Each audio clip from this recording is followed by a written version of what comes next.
മഴ കനത്തതോടെ പലയിടത്തും കർഷകർക്ക് ദുരിതകാലമാണ്. ചാലക്കുടിയിലെ റംബൂട്ടാൻ കർഷകരുടെ ദുരിതത്തിലേക്കാണ്, അവരുടെ അവസ്ഥയിലേക്കാണ് ഇനി നമ്മൾ പോകുന്നത്. മഴ കനത്തത് വിളവിനെ ചില്ലറയൊന്നുമല്ല ബാധിച്ചത്, വലിയ തോതിലാണ് മരത്തിൽ നിന്ന് കായ്കൾ കൊഴിഞ്ഞുപോയിക്കൊണ്ടിരിക്കുന്നത്. ഇത്തവണത്തെ കൃഷി വൻ നഷ്ടത്തിലാണ് എന്നാണ് കർഷകർ ഒന്നാകെ പറയുന്നത്. ഒരു റിപ്പോർട്ട് കാണാം, കർഷകരുടെ പ്രതികരണം അടക്കം ഉൾപ്പെടുത്തിക്കൊണ്ടുള്ള റിപ്പോർട്ടിലേക്ക്. ഒരുപാട് ജൈവ വൈവിധ്യങ്ങളുടെ കലവറയാണ് അതിരപ്പള്ളി. ചാലക്കുടിയിൽ നിന്ന് അതിരപ്പള്ളിയിലേക്ക് യാത്ര ചെയ്താൽ എവിടെയും കാണാം റംബൂട്ടാൻ. പക്ഷേ കർഷകരെ സംബന്ധിച്ച് വലിയ പ്രതിസന്ധിയിലൂടെയാണ് ഇപ്പോൾ അവർ കടന്നുപോയിക്കൊണ്ടിരിക്കുന്നത്.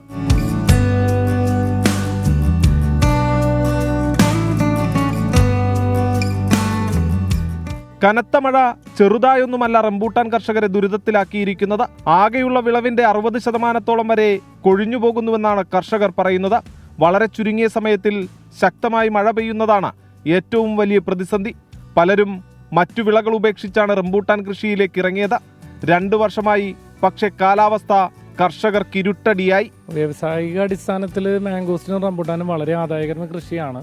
ഈ കൊല്ലാണെങ്കിലും കൃഷി ആയിരുന്നു എന്ന് പറയാം.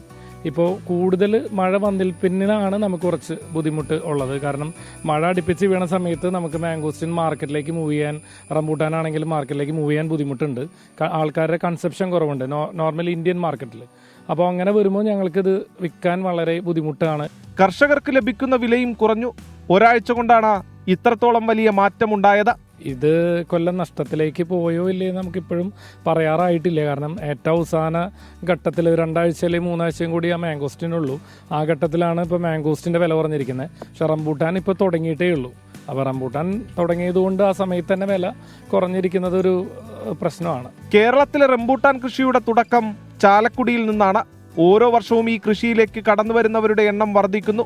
പക്ഷേ കായുടെ കൊഴിഞ്ഞുപോക്ക് ഈ മേഖലയെ തകർക്കുന്നു. ഭൂരിഭാഗവും വലിയ മരുന്നടിക്കാതെയാണ് ഉൽപ്പാദിപ്പിക്കുന്നത്. കാറ്റും മഴയും അതുകൊണ്ട് തന്നെ വലിയ പ്രതിസന്ധിയാണ് സൃഷ്ടിക്കുന്നത്. വീട്ടിൽ വളർത്തുന്ന 1-2 റംബൂട്ടാൻ മരങ്ങളിൽ നിന്ന് ഫലം പറിച്ചു വിൽക്കുന്നവർ തുടങ്ങി കൃഷിയായി റംബൂട്ടാനെ സമീപിക്കുന്നവർ ഉൾപ്പെടെയുള്ള കർഷകർ വലിയ ആശങ്കയിലാണ്. ഇനിയുള്ള നാളുകളിൽ മാനത്ത് കാറ് കണ്ടാലോ മഴയൊന്ന് ശക്തമായാലോ ഇവരുടെ ആശങ്ക ഏറുകയേ ഉള്ളൂ. ക്യാമറമാൻ ബിനേഷ് ബാബുരാജിനൊപ്പം സൂരജ് സജി, 24. ആദായകരമാകും എന്ന് കരുതി തന്നെയാണ് മറ്റ് കൃഷിയൊക്കെ ഉപേക്ഷിച്ച് ചിലർ ഈ റംബൂട്ടാൻ കൃഷിയിലേക്ക് തിരിഞ്ഞത്. പക്ഷേ വിളവിൻ്റെ വലിയൊരു ശതമാനവും കൊഴിഞ്ഞു പോകുന്നു എന്നത് വലിയ പ്രതിസന്ധിയാണ് അവർക്കുണ്ടാക്കുന്നത്. മറ്റ് വിളകൾ ഉപേക്ഷിച്ച് റംബൂട്ടാൻ കൃഷിയിലേക്ക് ഇറങ്ങിയ കർഷകരുടെ ദുരവസ്ഥ അതുകൂടി നമ്മൾ ഇതിനൊപ്പം ചേർത്ത് പറയേണ്ടതാണ്. എന്താണ് കർഷകർക്ക് പറയാനുള്ളതെന്ന് കൂടുതൽ പ്രതികരണങ്ങളിലൂടെ പ്രേക്ഷകർക്ക് വ്യക്തമാകും. അതിലേക്ക് ഇതെല്ലാ കൊല്ലവും നമ്മളിത് പ്രതീക്ഷിക്കാറുണ്ട്. ഇത് മാക്സിമം ഉണ്ടാവുന്ന സമയത്ത് മഴ വരാണെങ്കിൽ നമുക്ക് കുറച്ച് വിലയിൽ വ്യത്യാസം വരാറുണ്ട്.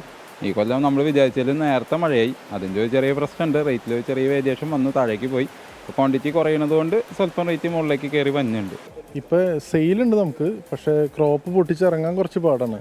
ഇങ്ങനെ മഴ നിൽക്കണ കാരണം കൊണ്ട് കുറച്ച് ബുദ്ധിമുട്ടുണ്ട്. അതുകൊണ്ട് സെയില് ബാധിച്ചിട്ടില്ല സെയിലിനെ.